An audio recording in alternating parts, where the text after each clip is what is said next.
Hello বন্ধুরা, মনি recipe রান্নায় আপনাদের সবাইকে স্বাগত। দেখুন আজকে একটা নতুন রেসিপি, একদম বাঙালিয়ানা স্টাইলে, যে কোনোভাবে করতে পারেন। দেখুন আমরা এখানে একদম কচি সকালবেলায় মাঠ থেকে তুলে আনা মুলুর শাক করব।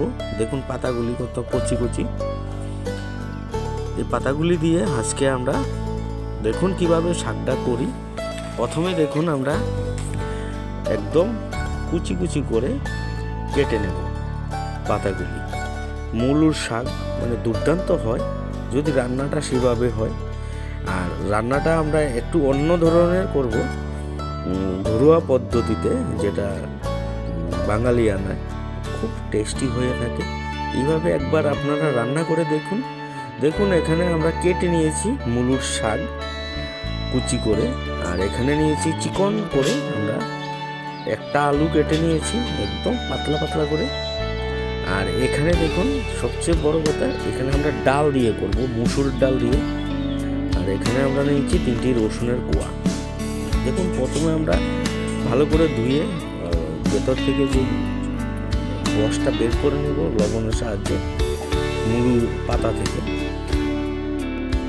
পরে আমরা দেখুন আমরা কড়াই গরম হওয়ায় আমরা ডালগুলি দিয়ে দিলাম। মুসুর ডালগুলি একটু ভেজে নেবেন তেল দিয়ে। আর দুর্দান্ত হয়ে থাকে মুসুর ডাল দিয়ে মুলুর শাক, খেতে দুর্দান্ত হয়ে থাকে। আপনারা একবার বাড়িতে সবাই একবার হলেও ট্রাই করে দেখবেন। আর আমার চ্যানেলে একটু কমেন্ট করে দেবেন কীরকম হয়েছে। দেখুন আমরা একটু চিপে নিয়েছি, জল বের করে নিয়ে আমরা দিয়েছি। আর এভাবে দিলে খেতেও খুব ভালো। দেখুন প্রথমে আমরা দিয়েছি ডাল, তারপরে মুলুর শাক এবং কুচি করা আলু। সেই আলুগুলি আমরা ভালো করে নেড়ে চেড়ে নেব। প্রথম ডালগুলি আমরা উপরে তুলে দেব। আর ডাল দিয়ে আপনারা একবার ট্রাই করুন, দেখুন কেমন লাগে, সবাই বলবেন। একবার বাড়িতে বানাবেন, খুব সহজ, এত বেশি মশলারও দরকার হয় না। আমরা মশলা বেশি ব্যবহারই করব না। আমরা লবণ দিলাম, দিয়ে আমরা প্রায় 15 মিনিট আমরা ঢেকে রেখে দেবো, যতক্ষণ না মুলুর শাক পাতাগুলো সে মজে না যায়। দেখুন আমরা ভালো করে প্রথমে নেড়ে আমরা প্রায় 15 মিনিট রেখে দেব। 15 মিনিট পরে আসবো। দেখুন আমরা 15 মিনিট পরে আসলাম। দেখুন মজে একদম ছোট হয়ে গিয়েছে, এই দেখুন একদম কমে গিয়েছে। আর এই দেখুন আলুগুলিও অনেকটা সিদ্ধ হয়েছে। আর সাথে যেই মুসুরের ডাল দিয়েছি সেটাও অনেক সিদ্ধ হয়ে গিয়েছে। আমরা এখন হলুদ দিয়েছি। হলুদটা আপনারা পরেই দিবেন, প্রথমে দিলে হয় না, কারণ আমরা এখানে সিদ্ধ বসিয়ে আমরা ভাপ দিয়ে একদম মজিয়ে নিয়েছি মিডিয়াম জালে। তাই আমরা পরে আমরা হলুদটা দিয়েছি। আমরা হলুদটা দিয়ে ভালো করে একটু নেড়ে আবার 2 মিনিট রেখে দেব। 2 মিনিট পর আমরা আসলাম। দেখুন একদম কালারটা কত সুন্দর এসেছে। এভাবে আপনারা খেতে পারেন শীতের বেলায়, গরম ভাতের সাথে একদম জমে যাওয়া খাবার। মুলুর শাক ডাল দিয়ে, মুসুর ডাল দিয়ে আমরা নামিয়ে নেব। দেখুন নামিয়ে নিলাম। নামিয়ে ভালো করে আমরা কড়াইটাকে মুছে নেব। দেখুন ডালটা ফুটে গিয়েছে, আর সাথে দেখুন মুলুর পাতাগুলি একদম মজে গিয়েছে, আর আলুগুলি দেখুন সিদ্ধ হয়ে গিয়েছে। আমরা এখন কড়াইতে তেল দিব। তেল দিয়ে প্রথমে আমরা 5 থেকে 6টা শুকনো লঙ্কা আমরা ভেজে নেব, কারণ শুকনো লঙ্কার দরকার হবে। আমরা দেখুন আমরা শুকনো লঙ্কা দিয়েছি, দিয়ে ভালো করে একটু ভেজে নেব ব্রাউন কালার অবধি। দেখুন একটু কালো সাইড হলে আমরা নামিয়ে নেব। মরিচগুলি আমরা নামিয়ে নিলাম। এখন রসুনের, দেখুন আমরা রসুনটা একটু বেটে নিয়েছি, বেটে আমরা তেলের মধ্যে ছেড়ে দিয়েছি। এভাবে আপনারা দিয়ে দিবেন। আর শাক রান্না করতে রসুন বাটাটা খুবই দরকার। দেখুন আমরা হালকা ব্রাউন হয়ে গেলেই আমরা মুলোর শাক আমরা তার মধ্যে দিয়ে দিব।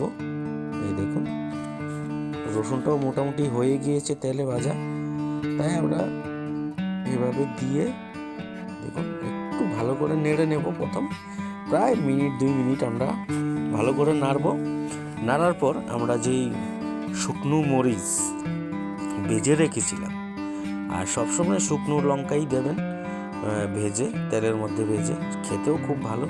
আর আমরা হাতার সাহায্যে একটু ডাল এবং মুলোর শাকটা যে আলু সাথে রয়েছে সেটাকে একটু আমরা মিশিয়ে নেব ভালো করে। দেখুন এভাবে করে নিলে একটু নরম হয়। এই দেখুন একদম ডাল এবং মুলোর শাক আলু একদম মিক্সড হয়ে গিয়েছে। আর এইভাবে একবার সবাই রান্না করে দেখুন না, খেয়ে ভালো মজা পাবেন গরম ভাতের সাথে। আর এই রান্নাটা অনেক দিনের পুরনো রান্না, আজকে আমরা দেখালাম। দেখুন আমরা এই যে শুকনো লঙ্কা রেখেছিলাম, সেই শুকনো লঙ্কাটা আমরা ভেঙে দেব। ভেঙে দিলে সেই শুকনো লঙ্কারও একটা ভালো একটা সেন্ট আসে, আর যে ঝাল জিনিসটা সেটাও হয়।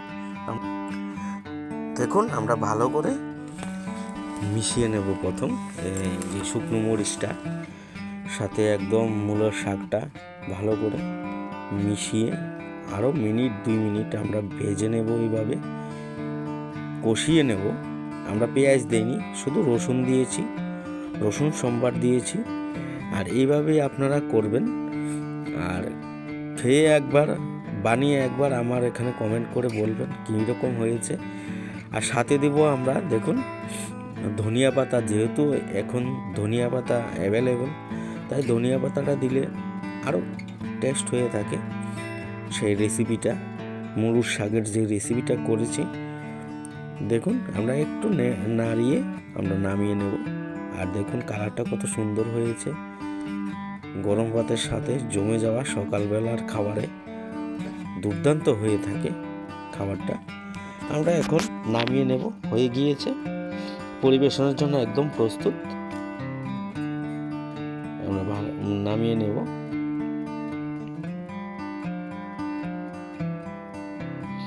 দেখুন কালারটাও কত সুন্দর এসেছে।